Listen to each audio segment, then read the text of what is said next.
first, I'll introduce Don Fehr. He's the executive director at the NHLPA. He serves as a chief negotiator in collective bargaining with the NHL, and he works to build active participation by players in their union. Prior to joining the NHLPA, he spent 26 years as the executive director for Major League Baseball's Players Union. And of course, Chris Simpson, familiar face. She's a graduate of the University of Western Ontario, London, Ontario gal.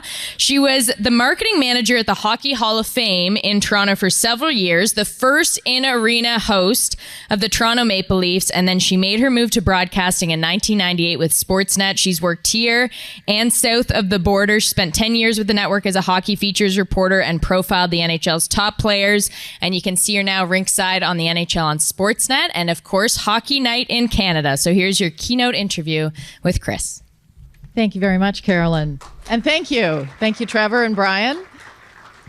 And thank you, Don. This is a thrill for me. I'm used to interviewing hockey players, so it's nice to interview someone in a different part of the game. I want to start by asking you about a little bit of breaking news that the NHL just sent out the release at 10 o'clock, so a half hour ago, that they had reached a settlement in the non-class settlement in the concussion litigation, accepting no liability, but just saying it was in the best interests of the parties to agree. Just off the top, want to get your thoughts on that. Whenever you have litigation of this type, it is long, it's difficult, it's very trying on all the parties, plaintiffs, defendants, witnesses, third parties. And so first of all, if there's a settlement that's been reached which is acceptable to all sides, which is normally the case, that's good. Mm-hmm. I'm glad it's over. And it might make it a little easier for us to have discussions with the NHL about some of those issues in the years ahead. It's always more difficult for a party to do that if they're involved in ongoing litigation. But I'm glad it's over, and I'm glad that there's some dollars going to the plaintiffs. All right. In the interest of keeping the peace, then, let's talk about labor peace, everybody's favorite topic. We know the current CBA goes right through to 2022. Both sides, though, have the chance to reopen it next September. I know you've been doing your fall tour. Where do things stand right now when it comes to CBA talks? Well, I think we're at a very interesting place. For those of you that don't know, the contract has a 10-year term. It can be ended after 8. The full 10 years would be this season and 3 more. If it was ended after 8, it's this season and 1 more, and that would have to be accomplished by notice from the union or from management to the other party that they wanted to reopen the contract. So obviously what you do is you prepare, you look at the facts and circumstances, you evaluate what has been going well, what has been going poorly, what can be improved, what new things are on the horizon that need to be addressed in collective bargaining. And then you spend, on my side, as much time as it takes to acquaint the players with the facts and circumstances, involve them in the discussions, because in the end, the players have to make the decisions on our side. And so while we've been leading up to it, the purpose of our meetings this year, the ones we're having this fall, and I'm sure the ones we will have this spring, will be to identify those issues and try and come to a consensus, certainly by the time our board meets in June or July, as to do we want to reopen the contract, and if so, what are the issues of most concern? Do you want to share with us what you think any of those issues are right now? I sort of think I need to share it with the rest of the players first. Yeah, probably. I guess I understand that. Have you, though, do you have, we just saw Bill Daly here, do you have discussions with he and the league regularly now? Have they started, even in an unofficial capacity? We have discussions with the league all the time on a wide variety of issues covering most of the things we interact with the NHL about. I will sit down for one-on-one discussions with Gary, usually over a meal, but not always. Once a month or a little less frequently than that. Obviously, we have our respective staff members that are always dealing with things like HRR and escrow and what's in and what's out and how do you resolve this. We have the various disciplinary proceedings which have been ongoing. We discuss and the things we do together, like the management of the health care and the pension plans. So there is a lot of ongoing conversation. You would expect that. Those conversations, of course, have an effect on how the parties view the agreement, whether they're happy or unhappy with the way things have worked out. If you're asking, has somebody said, all right, let's sit down right now today and figure out if there's going to be a reopener or an extension, that hasn't quite happened yet. But there are always sort of off-the-record preliminary discussions going on. We did hear Bill Daley, though, talking about the concept of potentially another World Cup of hockey, and if that were to happen in 2020, it would at least need to, the discussion would have come to the point by January whether there'd be enough labor peace for that to happen. Is that your understanding as well? I know that's been a position that sort of, informally and at first blush the league has taken. I'm not 100% sure that's the way it has to be. I would like to believe we would make jointly marketing, promotion, publicity, and grow the game decisions on their own merits rather than as secondary to labor relations considerations. That said, September of 2020 isn't very far away, and in order to get it done right, we'd have to have an understanding to do that sometime in the next few months for sure. Did you like the World Cup that we just had? Did you like that idea? Obviously it's something that you benefit from as well as the NHL. Is that something you think generally the players are excited to do again? I think so. Let me explain how we view it. If you want the game to grow internationally, one of the things that requires is to play games, engage in tournaments, have championships that people outside traditional NHL markets in North America are going to want to follow. And World Cup type tournaments are preeminent in that regard, whether it's the FIFA World Cup or the World Cup of Rugby or any of the others that are out there. So that's something that you want to do. It's something that you want to push. It both relates to the normal NHL business and has some distinct and separate elements. So from a staff standpoint, we liked it. We thought it went very well under the circumstances. The revenue numbers were significantly higher than anything we'd seen in hockey before. This was something the players actually got paid out of, which was not the case in prior World Cups. So all of that's good. That said, it doesn't stand alone on an international calendar.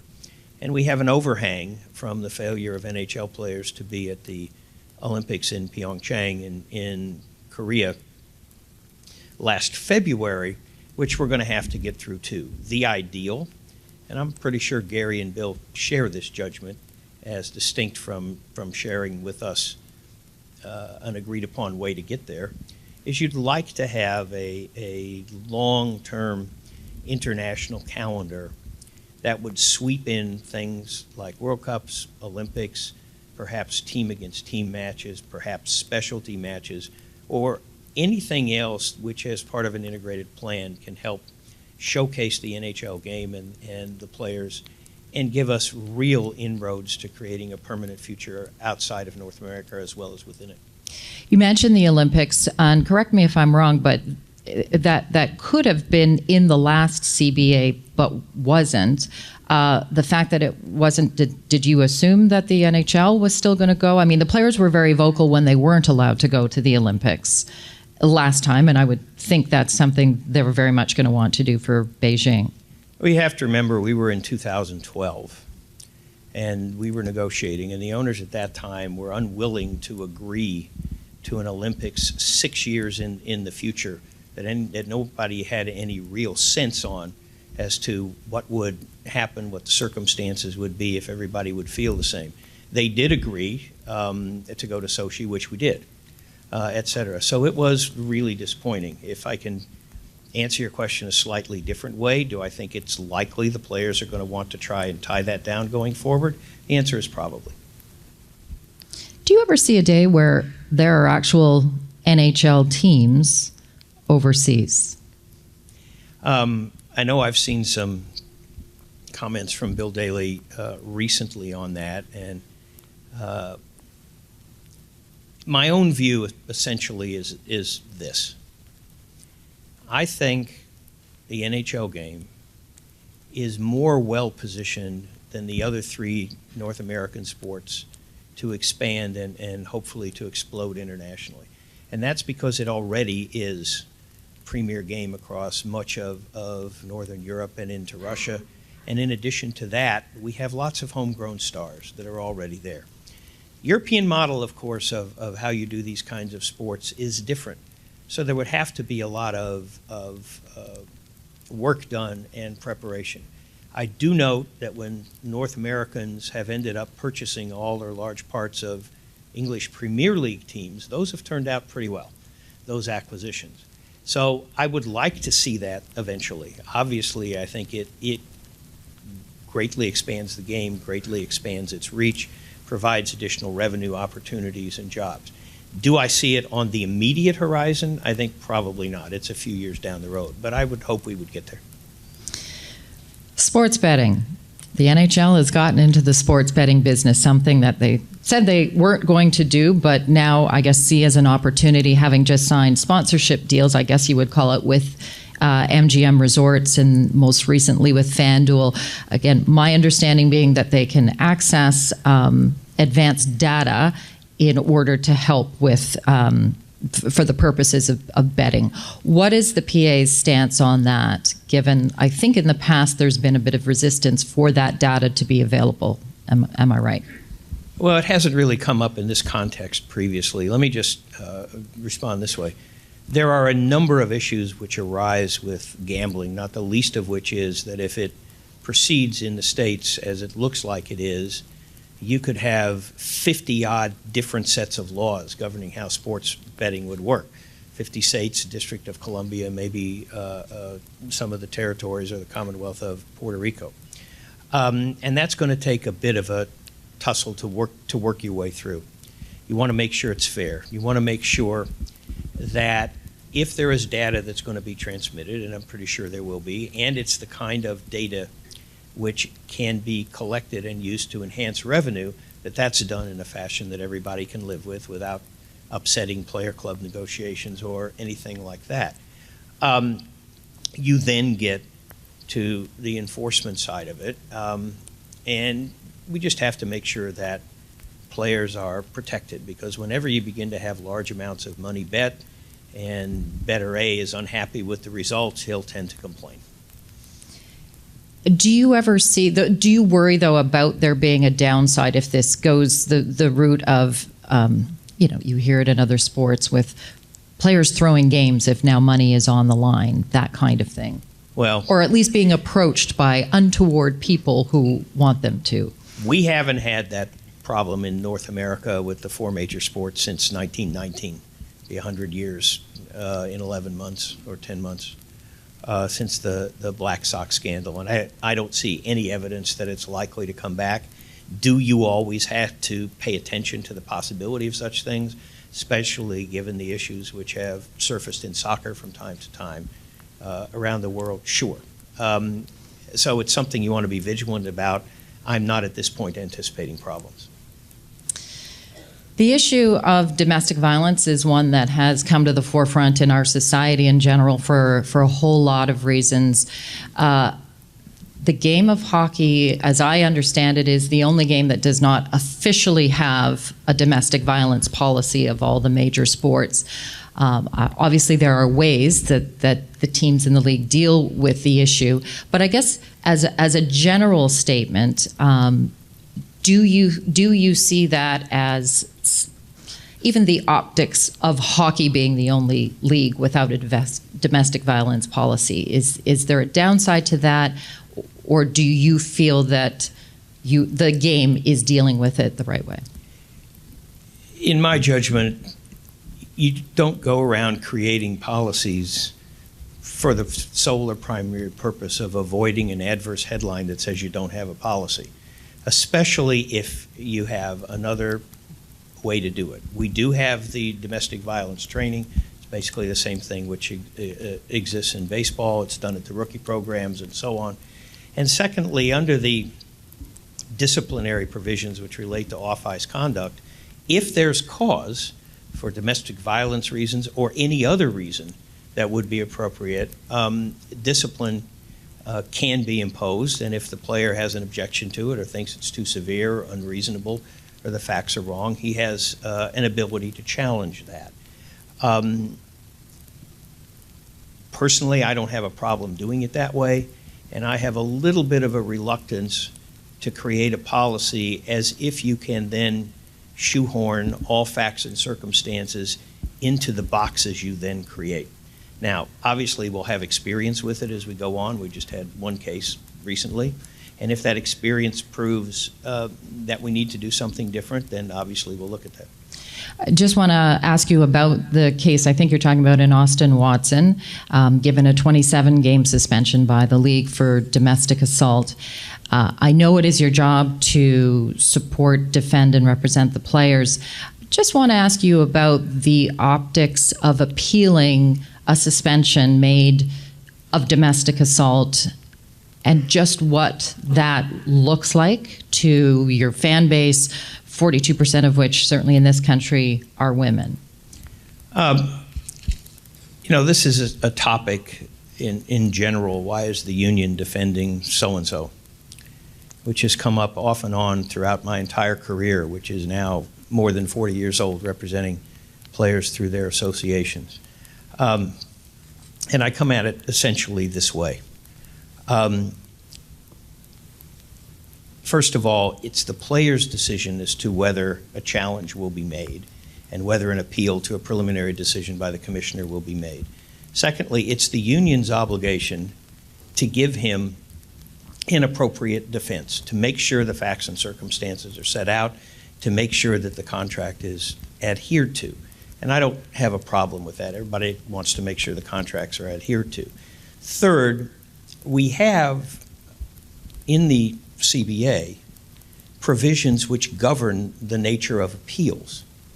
And they're pretty straightforward and I think pretty understandable provisions. And since I had a hint you might ask me about this, I'll just read them. It is that the decision on appeal is whether the commissioner's determination was supported by substantial evidence and was not unreasonable based on the following considerations: the facts and circumstances surrounding the conduct at issue, whether the penalty was proportionate to the gravity of the offense, and the legitimate interests of both the player and the league.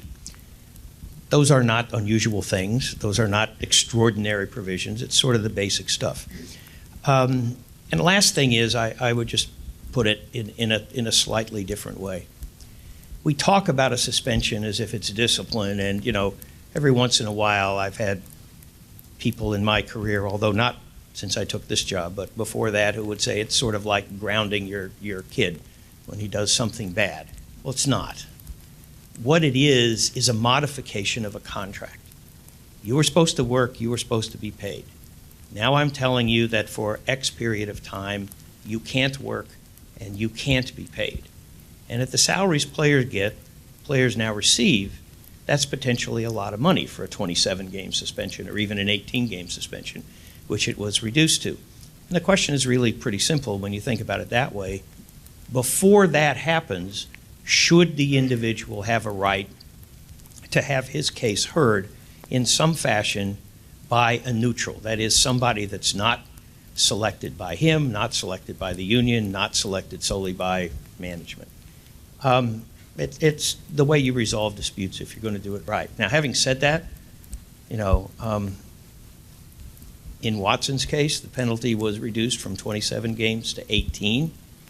Just lets there be no mistake. An 18-game suspension in an 82-game season is a long suspension. So do you feel it was worth going through the process, or would he feel it was worth going through the process where, frankly, his name then was in the headlines for even longer than it would have been if he had accepted the 27-game suspension? And ironically, not that anyone could have guessed this, but the ruling coming down for the 18-game coming on the International Day of the Girl, which lent itself, obviously, to even more scrutiny and opinion. Not that you had anything to do with that. All I can say is that was his judgment. I haven't asked him since the event whether or not he would do it again. And next time I see him, I probably will, but it's not on the front of my agenda. Switching topics, have you taken an Uber lately, and do you think a little differently, as maybe all of us in this room do, when we are in an Uber? Just thinking of the situation, of course, with the Ottawa Senators. I only take Ubers when I'm riding with somebody else who has an Uber account, because I've never done that. Not particularly objecting to it, I just never have. But in that circumstance, I think it's a pretty straightforward analysis. If I go into a hotel room, I don't expect the hotel is going to tap my phone calls on the house phone or listen in. I don't think they're going to have a camera in there. I don't think they're going to report to the media, what went on in my hotel room, because I have a reasonable expectation of a zone of privacy which surrounds my time there. I think that's true in a taxi also, and it just was a really unfortunate incident. I think the driver has been quoted recently as saying it was the biggest mistake he ever made. I don't know about his other mistakes, but this one was pretty big. And a lesson to us all. Just quickly, a last question, because I know you have a plane to catch. You've been in this position for, 8 years now, Executive Director? Not quite. Not quite, 7? Be 7 next month, I think. All right. How much longer do you want to be the Executive Director of the NHLPA? Well, see, that's a very interesting way to ask the question. You didn't ask me how long I was going to stay or how old I was or how long my wife was willing to permit me to keep working. You asked me how long I wanted to stay there. The short answer is I wouldn't do it if I didn't like the guys and if I didn't think I could help them out. What's on the horizon is the next negotiation, and we'll worry about what happens after that, Father Time does sooner or later intervene, but not today. Don, thanks so much for this. Thank you.